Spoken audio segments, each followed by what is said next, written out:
Toujours une catastrophe ce micro là. Ok. Salut cyberindépendants et futurs cyberindépendants, c'est Alex. Et tout d'abord, je tenais vraiment à vous remercier, à tous vous remercier puisqu'on est déjà plus de 500 sur la chaîne YouTube au moment où je fais cette vidéo. On est même à 596, je ne sais pas si on va bien voir. Donc voilà, je tenais vraiment à tous vous remercier. J'ai démarré ma chaîne YouTube début 2019 et 2 mois après, voilà, on est déjà quasiment 600 sur la chaîne YouTube. Donc une fois de plus, un gros merci à vous. Pour vous remercier, j'ai décidé de mettre en ligne une interview que j'ai réalisée avec Serge Desario. Alors c'était fin novembre 2018, c'était au séminaire bio de Maxence Rigotier, donc business sur internet. Et voilà, j'étais donc à Paris ce week-end-là et j'ai eu la chance d'interviewer Serge Desario. Alors Serge Desario, si vous ne le connaissez pas, on l'appelle le quinca de l'IMO, donc 40 ans d'immobilier. Serge, donc voilà, en termes d'expérience dans l'immobilier, je pense que là on est à un certain niveau. C'est aussi un coach business, il a coaché de nombreux entrepreneurs, voilà, des dizaines d'entrepreneurs à leur réussite, notamment Maxence Rigotier et Théophile Hélier pour les plus connus. Et puis il a aussi travaillé donc à la Carnegie, il a été aussi formateur à la Carnegie, donc vous connaissez peut-être les livres de Dale Carnegie. Donc vous le verrez dans cette interview, Serge Desario se confie sur sa vie, sur son expérience, il va vous donner plein d'astuces, plein de tips comme j'aime le dire, pour réussir dans l'entrepreneuriat. Donc voilà, c'est une vraie mine d'or cette interview et ça m'a fait énormément plaisir, donc je remercie une fois de plus Serge de m'avoir accordé du temps pour réaliser cette interview. J'avais même pas démarré ma chaîne YouTube, j'avais rien encore quand je l'ai réalisé. Donc un gros merci une fois de plus à Serge, si tu vois cette vidéo Serge, donc merci à toi. Et puis il ne me reste plus qu'à vous souhaiter qu'une chose, bon visionnage. Ah, et aussi, je tenais à m'excuser d'une chose, pour la qualité sonore, là j'avais reçu ce petit micro et malheureusement je l'avais mal configuré, donc voilà, la qualité sonore est pas géniale. J'espère que vous ne m'en voudrez pas. Voilà, et bien écoutez, maintenant il ne me reste plus qu'à vous souhaiter qu'une chose, bon visionnage et à tout de suite. Salut à tous cyberindépendants et je l'espère futurs cyberindépendants. Aujourd'hui, je suis avec un invité, j'ai envie de dire exceptionnel, monsieur Serge Desario. Alors déjà, on va se tutoyer Alexandre, c'est beaucoup plus confort pour moi, même si l'écart d'âge est lié, la mission elle est commune. Je me présente, écoute, je m'appelle donc comme tu l'as dit Serge Desario, on me nomme sur internet le quinca de l'IMO, puisque je fais de l'immobilier depuis, allez, on va dire 84-85, et c'est au XXe siècle. Ça ne me rajeunit pas. Bon, aujourd'hui, pour faire recours, vous pouvez tout retrouver sur mon blog, le quinca de l'IMO, Serge Desario, ou Serge Desario, le quinca de l'IMO. Enfin, il faudrait l'effort de rechercher l'information. Il me reste une quarantaine de locataires que je gère en nom propre, 100% de montant, je n'ai pas d'agent immobilier. En parallèle, je suis donc coach business, mais je l'ai toujours été parce que c'est vraiment ma raison d'être, d'aider des jeunes comme vous à vous lancer en tant qu'entrepreneur, ce qui explique aujourd'hui pourquoi je fais volontiers cette vidéo avec toi. Et je suis aussi, enfin, j'étais aussi chef de groupe, comme quoi on peut être salarié d'un gros groupe, mais j'avais la chance de pouvoir travailler pendant mes heures de travail. Alors, il ne faut pas le dire trop fort pour moi. On ne dira rien. On ne dira rien, mais je compte sur vous pour le garder pour vous. Bon, bref, maintenant c'est une longue histoire puisque j'ai quitté le groupe et je vis de mes rentes immobilières. Voilà, tout se passe bien. Alors comment, déjà j'aimerais savoir comment t'es venue l'idée en fait de te dire voilà, aujourd'hui j'ai un salaire et j'ai envie j'ai envie de faire quelque chose en plus. Donc là sur tes heures de boulot, mais ça reste entre nous. Comment t'es venue l'idée alors de te mettre à faire ça en plus? Alors, c'est un cursus. Au début, tu démarres, tu sais pas ce que tu veux dans la vie, un peu comme vous aujourd'hui. Écoute, moi je sortais de l'armée, j'étais plein d'ambition, j'avais soif de réussite. Alors j'ai rencontré des gens formidables comme Bernard Tapie, Jacques Séguéla, pour nommer les plus importants du moment parce que c'est les plus connus, mais j'ai d'autres mentors. J'ai découvert l'immobilier, c'était un peu le fruit d'actions menées en amont. Il faut savoir que la toute première action que j'ai menée, c'était la vente de pots de muguet. Voilà. Première année, j'ai vendu 100 pots de muguet, et puis à la fin de mon activité que j'avais dupliquée, c'était, écoutez bien, c'est la vérité, 7 semi-remorques de pots de muguet. Voilà, tout simplement parce que je vendais directement aux grandes surfaces et surtout aux fleuristes, puisque je m'étais proposé comme vendeur de muguet, négociant, au producteur provençal qui s'appelait Robert Foucault à l'époque. Voilà, donc j'ai gagné de l'argent comme ça. Dans ma vie d'homme, j'ai rencontré une nana qui m'a permis de rentrer sur le circuit Paul Ricard. Au début, je vendais 4 sandwichs sur un coin du Castellet. À la fin, j'avais 30 salariés et on vendait 1000 repas à l'heure. Alors évidemment, il faut savoir que c'était juste entre les qualifications de la course du moment et la course l'après-midi. Les gens, ils étaient prêts à payer le prix fort, vite manger, remonter dans les gradins pour voir la course. Alors, ça paraît bête. J'ai appliqué une méthode toute simple, qui est le Fordisme. Et Ford, est-ce que tu connais l'histoire de Ford T? Alors, si ça remonte un petit peu à mes cours d'histoire, je crois, de collège, quelque chose comme ça, économique, c'est quelque chose, je crois, au niveau de l'organisation. C'est principalement l'organisation. Alors, oui, mais mieux que ça. Alors, il me semble, hein, j'espère que je ne vais pas faire d'erreur, que, en fait, plutôt que d'avoir un système, on fait une voiture une par une, ils assemblaient les pièces et ils montaient des voitures. Exactement. Voilà, ils faisaient, en fait, par exemple, le pare-choc, le moteur, etc. C'était donc un système à la chaîne. C'est ça, donc on appelle l'économie d'échelle. Donc il faisait, c'est parti comme ça. Alors après, il y a eu du taylorisme où il contrôlait chaque tâche, combien de temps ça prenait. Mais le leitmotiv de Ford, puisqu'il a sorti la Ford T, d'où sa couleur noire. Est-ce que tu sais pourquoi noir? Noir, là, pas du tout, non. Eh bien, je vais t'expliquer le pourquoi et le secret de ma réussite. Ford disait, moi, je vous paie la voiture que vous voulez, pourvu qu'elle soit noire. Donc, il a réglé tous les problèmes. Donc, moi, quand ils venaient chez moi, les gens, ils avaient le choix entre un steak haché frites, un steak haché frites ou un steak haché frites. Donc, je savais quand on me faisait 4 steaks hachés, moi, je voyais 200 francs, puisqu'à l'époque, c'était 200 francs ou 50 euros le steak haché. 50 euros, 50 francs. D'accord, ok. Ça change complètement les donnes, je te rassure. Oui, en termes de logistique, je pense que c'est aussi un moyen d'avoir fait des économies. Voilà, ça évite d'avoir. C'est vrai qu'une carte trop garnie, bah voilà, faut acheter. Tu perds du temps. Moi, j'avais mon concurrent en face, ils étaient 4, ils ouvraient le pain, ils mettaient les frites, ils l'encaissaient. Mais moi, c'était standard, c'était un produit unique. Donc, j'avais 8 caisses. Le débit se faisait tout seul. C'était steak haché ou steak haché. Donc, en toutes les 3 secondes, ils sortaient un steak haché de mes cuisines. Le reste, c'est de la flûte. C'est comme ça que je me suis enrichi. Et c'est de là que je rebondis dans l'immobilier. Dans l'immobilier. Alors, comment, en fait, donc tu es passé de vente, comme tu nous expliquais, à te dire, voilà, je vais acquérir un bien immobilier et je vais me mettre à le louer, à gagner de l'argent avec ça. Comment c'est venu alors cette idée? Ça, c'est la bonne question, puisque je n'avais pas tous les outils que vous avez maintenant, la connaissance que vous pouvez acquérir, et c'est ce qui fait la différence entre votre génération et la mienne. Moi, j'ai découvert ça un peu parce que, j'avais soif de réussite. Alors, juste pour la petite histoire, c'est important parce que je le dis rarement, et c'est sorti dernièrement sur notre séminaire où j'ai donné la clé du pourquoi ça a boosté. C'est que moi, à 20 ans, je voulais me payer une superbe moto qui était une Sicilian Honda CBX. J'avais pas les sous. Et je rencontre un monsieur qui me dit, waouh, superbe moto, on fait un discute motard. Et il me dit dans la discussion, ben moi j'ai 70 appartements. Et j'ai associé la moto aux 70 appartements. Donc il me fallait 70 locataires. La suite de l'histoire, vous la connaissez. C'est con, mais c'est exactement ce qui s'est passé pour moi. Et là, je peux te dire que c'est un premium que tiens, j'ai la rarement dit. En fait, je n'étais même pas conscient. D'accord. En fait, oui, voilà, tu as rencontré quelqu'un qui finalement avait eu ce parcours et ça t'a après donné envie. Voilà, tu t'es dit, si cette personne a 70 appartements, pourquoi pas moi? Et c'est vrai qu'aujourd'hui, c'est ce qu'on peut retrouver dans beaucoup de choses sur Internet. Pourquoi il y en a qui réussissent alors que d'autres, en fait, ne réussissent pas? Alors, je vais juste rebondir, Alexandre, sur ce que tu dis, le pourquoi pas moi. Non, moi, c'est un passage obligé. Je voulais la moto, je m'en foutais des apparts. C'est pas pareil. Moi, je voulais la moto, qu'est-ce qu'il faut pour avoir la moto? J'ai associé à ça. Appartement, immobilier. Donc après, l'histoire, tu la connais dans l'immobilier. J'ai acheté un appartement, puis un deuxième, puis un troisième, et ainsi de suite. Après, j'ai rencontré des gens qui s'appellent des gestionnaires de patrimoine, qui m'ont reconditionné mon patrimoine, qui m'ont permis de racheter sous forme de SSI mes appartements, donc de dégager du cash flow, donc de créer des assurances vie qui permet de nantir d'autres appartements. Et ça, c'est de l'ingénierie financière. Mais au début, tu sais pas, tu joues dans ta cour.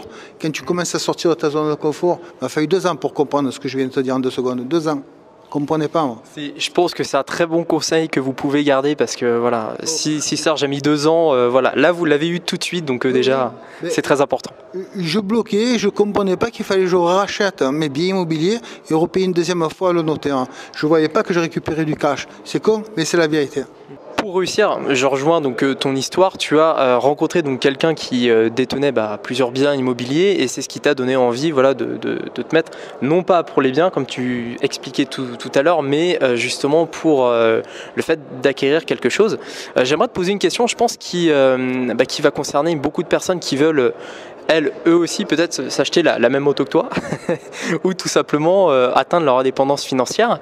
Qu'est-ce que tu penses aujourd'hui du fait de s'entourer de bonnes personnes et des personnes qui ont réussi dans le business ou dans l'investissement ou du moins tout ce qui est dans l'indépendance financière? Alors ça c'est une question très importante, savoir s'entourer de bonnes personnes. Alors au risque de choquer, mais j'ai quand même à te le dire, déjà d'avoir la nana ou la personne à côté de toi qui puisse aller dans ta direction, c'est très important. Si c'est une valeur limitant ou freinant, tu seras frustré toute ta vie. Ça, il faut de suite l'intégrer. Après, il ne faut pas prendre de risques inconsidérés. Donc ça, c'est la première démarche. Maintenant, moi, personnellement, j'ai toujours été à la recherche de personnes qui étaient dans la réussite. C'est aussi l'environnement. Moi, j'ai lu dans un livre très jeune, heureusement, puisque je fais du développement personnel depuis 1982. Toi, ça date pas d'hier. Je suis même diplômé dans la Carnegie pour la petite histoire. Il ne faut pas confondre ses géniteurs de ses parents spirituels. Un parent spirituel, c'est quelqu'un qui réussit dans le domaine où tu veux réussir. Et si tu as des parents entrepreneurs, évidemment, ce sera plus facile que si tu as des parents au chômage ou qui ont des petits salaires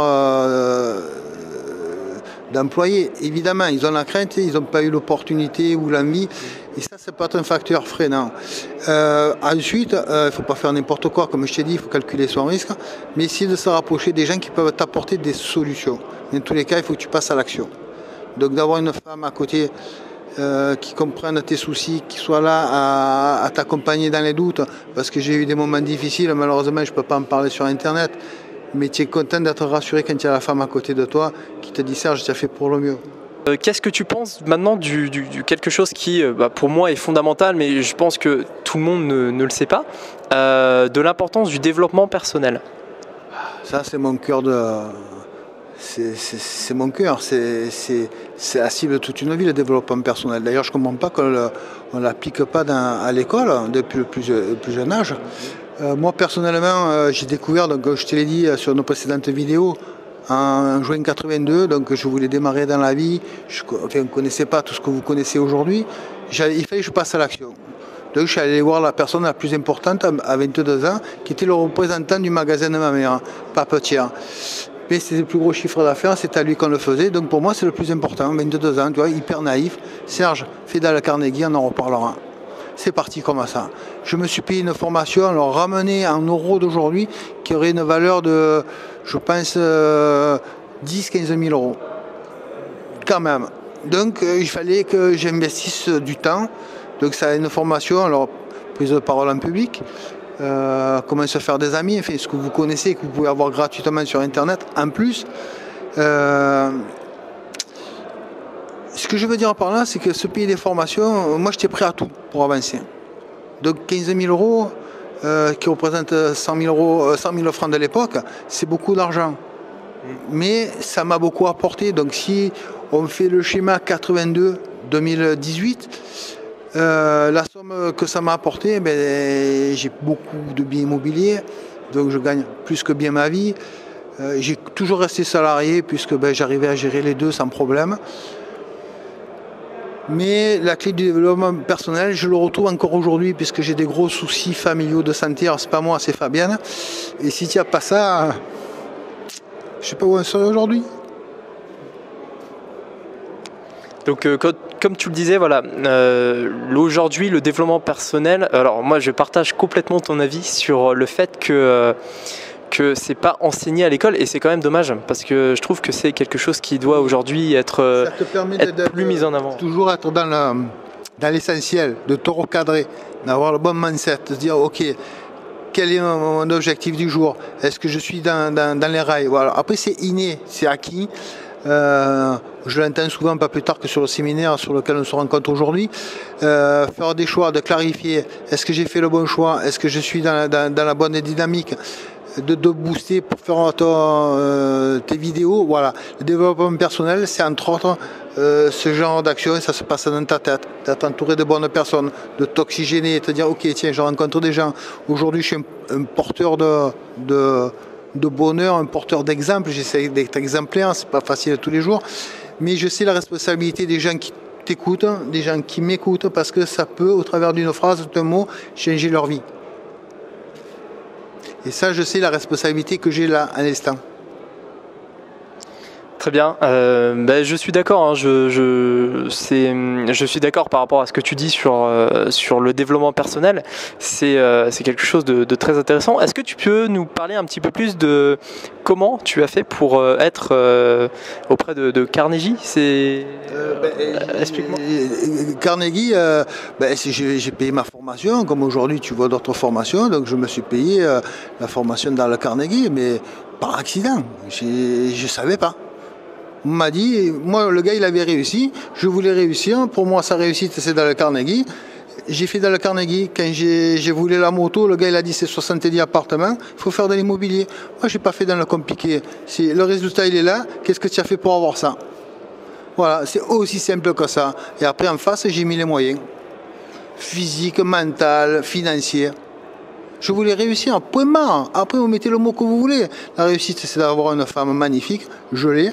Des ronds, j'en ai. La santé, j'ai un peu de ventre, mais c'est le seul point faible. Tout le reste, c'est mon arbre de vie. Il est équilibré. Quand vous cherchez vos 7 ou 8 branches de vie, quand vous arrivez à mettre ça en place, vous le visualisez, vous mettez une note de 1 à 10, et vous voyez les branches qui sont à développer, les branches qui sont moins développées, eh bien vous les travaillez. Voilà, c'est des fondamentaux, c'est du coaching, c'est du Carnegie, mais on n'a rien inventé. Vous écoutez Anthony Robbins, il va vous donner des règles d'or sur l'argent. On pourrait faire une vidéo sur le blocage de l'argent, et c'est ce qu'on va faire sur la prochaine vidéo.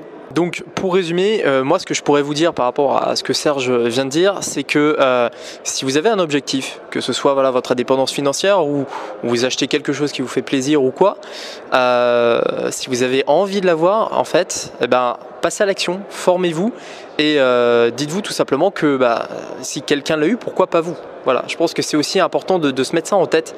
Ça rejoint effectivement le développement personnel. Il faut se dire que tout est possible, il faut se former, il faut passer à l'action, s'entourer aussi des bonnes personnes comme vous avez pu le voir dans de notre vidéo. Donc surtout d'être proactif et aussi d'éviter les blocages. Et ça c'est quelque chose aussi qui touche beaucoup de personnes. Voilà, se bloquer, le fait de dire on va pas y arriver, et ça rejoint effectivement le mindset et ça rejoint aussi les croyances limitantes, le fait de dire voilà je peux gagner que tel salaire tous les mois ou quelque chose. Serge, dis-moi toi, qu'est-ce que tu penses des blocages qui sont dus principalement, enfin les blocages de l'argent? Qu'est-ce que tu penses des blocages de l'argent? Alors Alexandre, je vais te faire une confidence, il y a 2 blocages fondamentaux. L'exclusite et l'argent c'est sale. Le premier, c'est pas compliqué. Souvent on dit je fais pas parce que je suis trop jeune, je suis trop vieux, je ferai demain. Voilà. La maladie principale c'est l'exclusite. Et ça, il faut que vous en soyez conscient. Pourquoi j'ai pas fait? Quelle excuse j'ai mis en avant pour pas faire? Pourquoi j'ai pas de plan d'action? Voilà. Ça, c'est déjà dans le coaching, c'est très important de le maîtriser. L'exclusite. 80% des gens marchent à l'exclusite. C'est la première maladie au monde. Ça, il faut que vous l'intégrez, c'est primordial. Je passe à l'action, j'évite l'excuse, je mets les moyens et j'arrive au résultat. Ou je me rapproche du résultat. Ça, c'est le plus facile, entre guillemets, à gérer. Ensuite, c'est l'argent. Moi, je vais te raconter une histoire sur l'argent. Déjà, comment j'ai fait pour gagner ma vie? Il se trouve que dans un de mes mentors, qui est décédé aujourd'hui, qui s'appelait Benjamin Pontremoli, il m'avait dit, alors, encore une fois, ça me ramène vraiment au moment où, vous voyez, j'ai l'émotion. Il m'a dit, Serge, tu gagnes 100 €, qu'est-ce que tu fais? Je ne sais pas, Benjamin, je gagne 100 euros. Je les mange. Mais non, Sergio. 30, tu les places. 30, tu rembourses. Et 30, tu claques. C'est con, mais ça a changé complètement ma vision de la vie. Donc je gagne 100 000 euros. 33, je rembourse. 33, j'investis. 33, voire moins, je claque. Alors plus je vieillis, plus j'aurai tendance de claquer. Moi j'aurais envie d'investir, donc de rembourser mes crédits par anticipation. C'est l'intérêt de faire des crédits sur du long terme parce que j'ai 60 balais.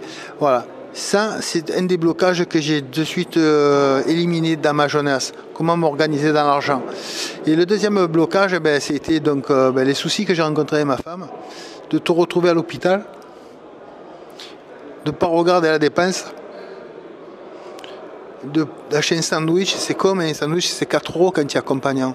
Dormir dans une salle ou à l'hôtel, c'est encore 80-60 euros par nuit. Le transport, c'est 50-60 euros.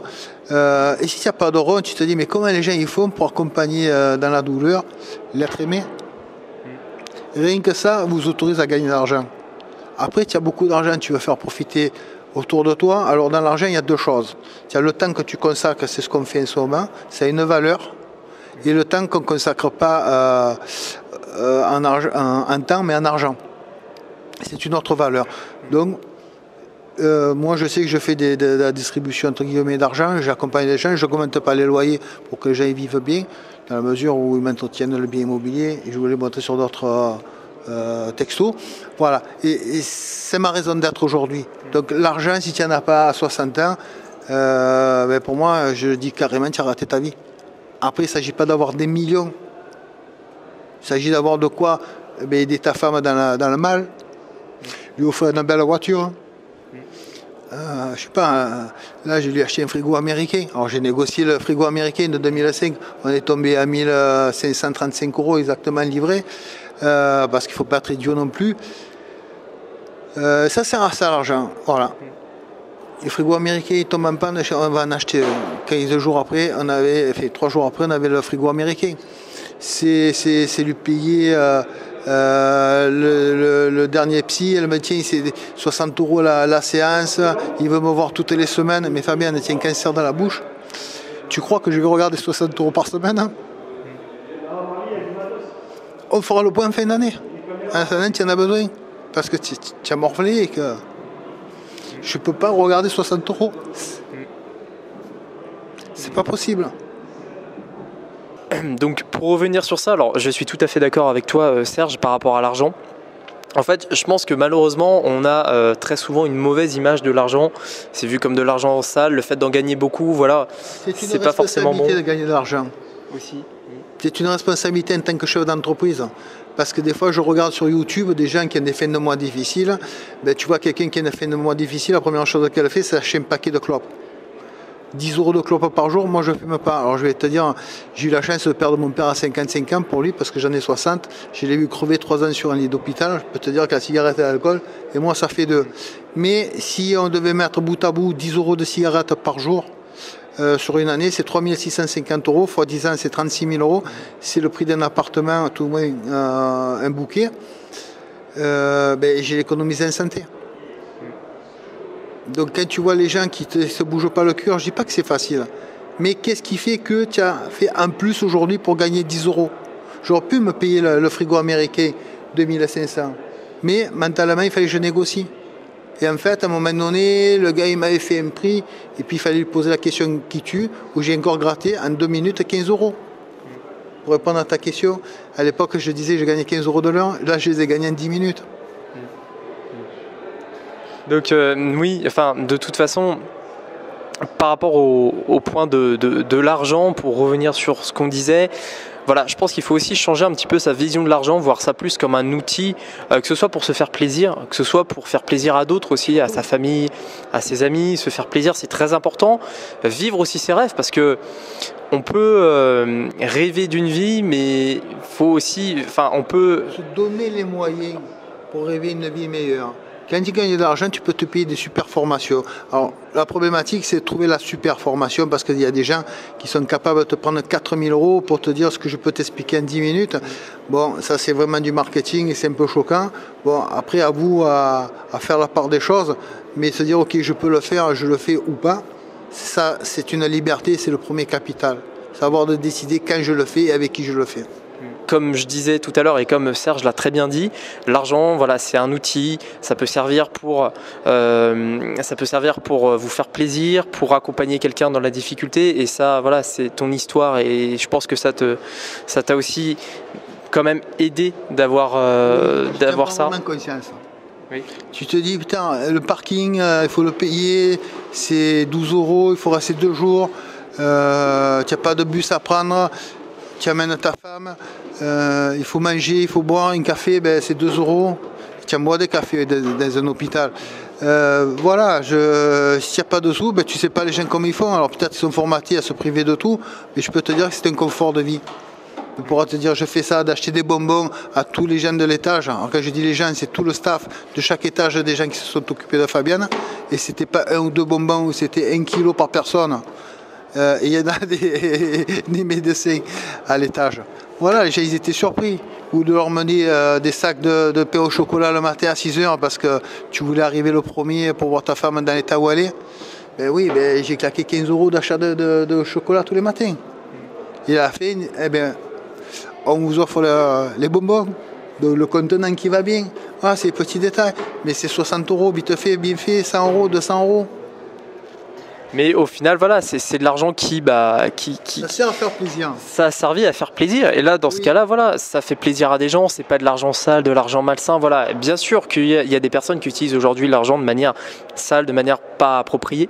Mais voilà, faut aussi voir ces choses-là. Avec plus d'argent, effectivement, on vit mieux. On en fait plus profiter nos proches.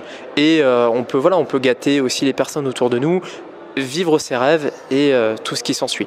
Donc il faut voir vraiment aussi ses beaux côtés et il faut bien évidemment ouvrir son esprit sur tout ça.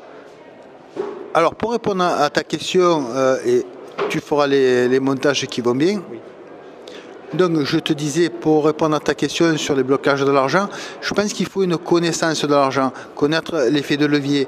La richesse en dormant, c'est un livre que j'ai lu qui m'a marqué, clarifié, connaître un peu des règles de comptabilité, savoir se servir d'un tableau Excel, c'est couillon mais vous l'apprenez à l'école, appliquez-le pour votre comptabilité de tous les jours, savoir faire un tableau où vous passez votre argent, sur quoi vous pouvez économiser, visualiser. Voilà, ça c'est des détails que j'apprends en coaching.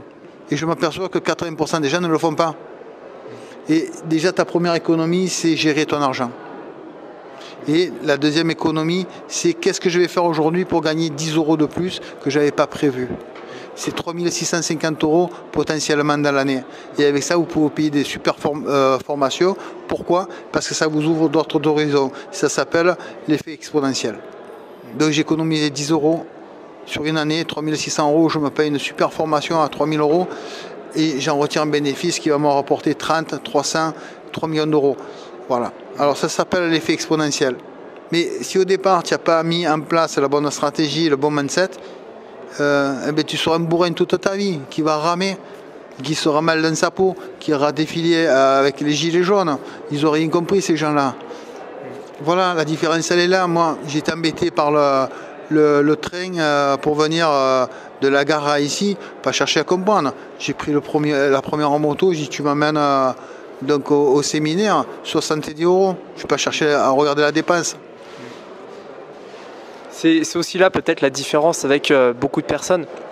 C'est le fait voilà, de se dire il y a des problèmes, effectivement on peut ne pas être en accord avec l'État ou quoi, mais le plus important, et je pense que tu en es aussi convaincu que moi, c'est de se dire voilà, je cherche des solutions, je me sors de ça, je ne vais pas dans la confrontation. Exactement. Je ne vais pas demander voilà, des comptes à des personnes, je cherche des solutions moi-même, et j'ajouterais même par rapport à ce que tu disais, il faut commencer maintenant. En fait, maintenant, vous posez plus de questions, n'attendez pas, voilà, vous mettez de l'argent de côté, pensez aux intérêts composés, pensez à toutes ces choses-là. Il ne faut pas se dire, voilà, je remets ça plus tard parce que je suis trop jeune, j'ai pas assez d'expérience. Il faut maintenant se dire, ça y est, je vois ces vidéos, je me lance, maintenant, je ne perds plus de temps pour ça. J'aimerais te poser une autre question. J'aimerais te poser une dernière question, Serge. Si voilà, j'avais une machine à remonter dans le temps, alors ça serait génial parce que je pense que je pourrais vendre les brevets de cette machine au monde entier et je gagnerais pas mal d'argent avec ça. Et ça serait même une expérience formidable. Il y a eu un film là-dessus. Alors, tu me poses la question, quel âge tu avais en 84? Je n'étais pas né, je suis né en 92. Donc, oui, je sais. Alors, c'est moi, ça a été mon premier achat immobilier 84. Donc, c'est juste pour te dire que si je devais repartir en 84 ou en 83 avec toute la connaissance que j'ai aujourd'hui, sans hésiter, j'investirais dans l'immobilier. Pourquoi? Est-ce que tu sais en 1914 combien il y avait de Français? Alors, il y avait, je crois, peut-être moins de 20 millions, je dirais. Très peu. Peut-être moins encore? Non, plus. Plus? 30 millions, allez. Un petit peu plus. 40 millions. Tu n'es pas loin du résultat, 44 millions. 44 millions. En France, il y avait 44 millions d'habitants. Alors la question qui tue en 2018, on est combien? On est un peu plus de 70 millions, je crois. C'est ça. Je crois qu'on est à 72 ou 76. C'est quasi le double. Pourquoi je te dis ça? Parce il faut loger ces gens-là. Et comme c'est exponentiel, est-ce que demain il y aura encore plus de gens sur la même surface de terre? L'immobilier, c'est un incontournable. Et si j'avais été conscient de ça en 1994, bien sûr que j'aurais acheté pas un, mais plusieurs appartements. Voilà, ça c'est une règle d'or que vous devez retenir dans l'immobilier. C'est un conseil, comme tu disais, c'est de l'or en barre. Concrètement, voilà, il y aura toujours, je pense, de plus en plus de personnes en France. Les gens, voilà, vont pas dormir dehors. Il faut les loger, il faut qu'ils aient un toit. Et une règle d'or aussi qu'il faut respecter, c'est qu'on vieillit plus longtemps. C'est-à-dire qu'en 2018, un Français, un homme, c'est 85 ans et 87 pour une femme, ou 77. C'est autour de ça, je crois que c'est 77 ans un voilà, homme. donc tu vois que la longévité, elle est là, et l'État français cherche plutôt à éviter les gens dans les hôpitaux et plutôt les laisser à domicile. Donc nouvelles règles, on en parlait tout à l'heure, nouvelles normes pour les WC ou autres grands, parce qu'on part du principe qu'il va y avoir des fauteuils roulants. Voilà, c'est toutes les règles à être conscient aujourd'hui. Donc l'avenir, il faut que tu tiennes compte de ces paramètres. Donc pensez à l'avenir aussi dans vos investissements et voilà, comme tu disais, ça va continuer de grandir, les personnes vivent plus longtemps, la France s'agrandit et c'est vrai que l'immobilier aujourd'hui a une place importante. Et moi aussi, ce que je trouve dans cette démarche, c'est que finalement, en fait, ça permet d'offrir aux gens un toit. Donc merci Serge, merci beaucoup déjà pour m'avoir accordé du temps et aussi pour ton authenticité, pour ton parcours je pense beaucoup de personnes souhaiteraient avoir un parcours voilà, comme le tien, Alexandre, dans la dépendance. C'est un parcours faisable. Je ne suis pas dans l'extraordinaire, je suis dans la normalité. La chance que vous avez, c'est que vous avez un outil sur vous. Alors je vais vous le montrer pour vous le rappeler, qui s'appelle un téléphone portable. Un outil phénoménal. Pourquoi? Parce que moi à l'époque c'était le téléphone. On téléphonait, la personne en face décrochait, attendez, je vais chercher l'information, ah ben non, rappelez dans une semaine, on n'a pas l'info, là vous avez l'info en direct en 2 secondes. Ça change les règles du jeu. Les taux d'intérêt en immobilier sont très bas. Moi à l'époque c'était du 8, 9, 10%. Voilà, donc des excuses complètement dépassées. Donc je tenais à te remercier Serge, merci beaucoup du temps que tu m'as accordé et que tu as accordé aussi à ma communauté. Donc je te serre la main, encore un gros merci et vraiment une très bonne rencontre. Alors pour te retrouver, je vais mettre tes liens donc au-dessus là et dans la description. Alors mais en quelques mots, dis-nous où on peut te retrouver. Alors Alexandre, c'est pas compliqué, ça va s'écrire en haut ou en bas de ta vidéo. C'est Serge Dossario, le quinca de Limo. Voilà, où je fouille un peu. Je suis donc spécialiste dans le Carnegie, développement personnel, entre autres, formé aussi aux techniques de Max Piccinini, pour citer les 2 plus gros. Sache aussi que j'ai travaillé pour Olivier Seban, puisque j'ai fait partie de sa formation en tant que Monsieur Parking. C'est peut-être un peu pour ça que je suis connu sur Internet. Merci de m'avoir fait confiance, merci de nous avoir écoutés, en espérant vous apporter de la valeur ajoutée sur le blog d'Alexandre. Au plaisir de vous revoir. Ciao, ciao. C'est Serge Dossario.